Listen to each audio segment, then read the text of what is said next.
Guys, so meron na po tayong checkout. So, check-out natin dito ngayon. Ating i-unpack ay itong kakaiba rin itong ano na to. Nabili natin sa Shopee. Meron sila nito. So, kung hindi nyo lang alam, may halagang hayop kayo, check nyo bumili. Try nyo bumili ng mga gamit sa Shopee. Gamit ng mga alaga nyo. So, ito, ano siya, scooper siya ng cat food. So, medyo hassle kasi. Ngayon, currently, kailangan kong may pusa sa bahay kasi ang daming daga. So, umakyat na sila dun sa bubong or dun sa kisame.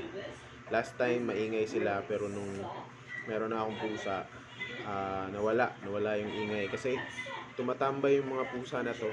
Yung mga pusa na to, ano lang sila, pusang gala, pupunta dito tapos pinapakain ko lang para magstay. So, madalas sila magtambay dyan sa madalas sila magtambay sa likod ng bahay sa may pader. So, dyan dumadaan yung mga bubwit kasi meron parang tinatambakan kasi ito ng kung ano-ano yung likod para magpantay yung lupa kasi mababa siya eh. So since na walang yung may-ari gusto yatang tayuan ng something, tinatambakan ng kung ano-ano, mga rubble galing construction. So nandiyan yun, may mga basura na rin. Minsan may babaho nga eh, pero hindi naman lagi.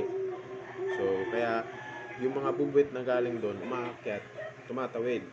So yung mga pusa na yun na dito pinapakain ko, dun nakain nila, nahuli nila.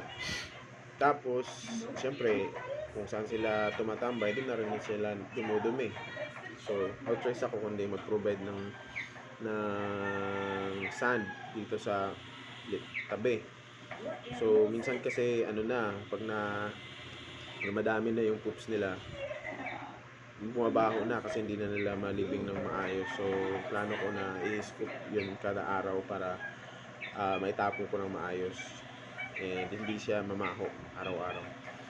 So yun yung purpose ko dito. So mura lang to, 15 pesos, 12 pesos scooper. So laki plastic, solid naman siya and cute siya.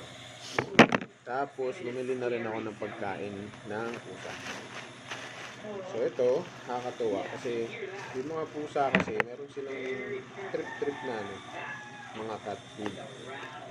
So before kasi hindi ako nagpapakain ng ganito kasi isip ko yung mga tira-tira lang. Ang problema kasi dumadami sila tapos hindi na ngayon 4 o 5 kasi sila eh.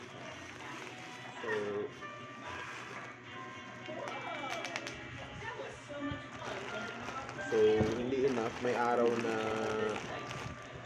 gutom talaga sila and nangunguha sila ng pagkain sa ibang bahay. So parang hindi fair. Na-try na kasi namin noon na maperwisyo ng pusa ng kapitbahay kasi dati namin tinitirhan yung pusa sa baba, doon pumupupo sa harap ng bahay namin, sa harap ng pintuan. So mahirap kasi hindi mo ma-approach yung may-ari. So kaya ng pagkain din.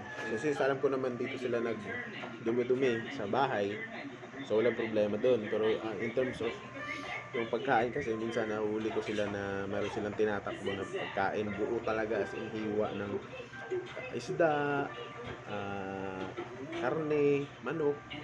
So for sure galing yun sa ibang bahay kasi wala kaming ganun. So parang perwisyo siya na nangunguha sila ng pagkain. Since na dito kailangan sila sa bahay, so why not binangko na rin sila ng pagkain. So kaya itong cat food sa palengke lang, hindi sa mga mall, 120 yung kilo. So ito 1 kilo, nabili ko siya sa Shopee for 103 pesos. So naka-discount ako 17 pesos. Mas mura talaga sa Shopee. So ito yung gusto nila. Na-try ko silang bigyan ng isang uri ng pagkain na bilog-bilog na mas mahal. Pero hindi nila masyadong inuubos. Ito mas inuubos nila. Siguro dahil maliliit yung cuts. O yung flavor din siguro. Pero yung ko lang kung magsasawa sila dito. Nakaka 500 ako sa kanilang pagkain sa isang buwan. Pero at least alam ko na dito lang sila. Hindi sila na may ratio ng ibang kapitbahay. So marami din mga murang dog food sa Shopee. Check out nyo na rin guys.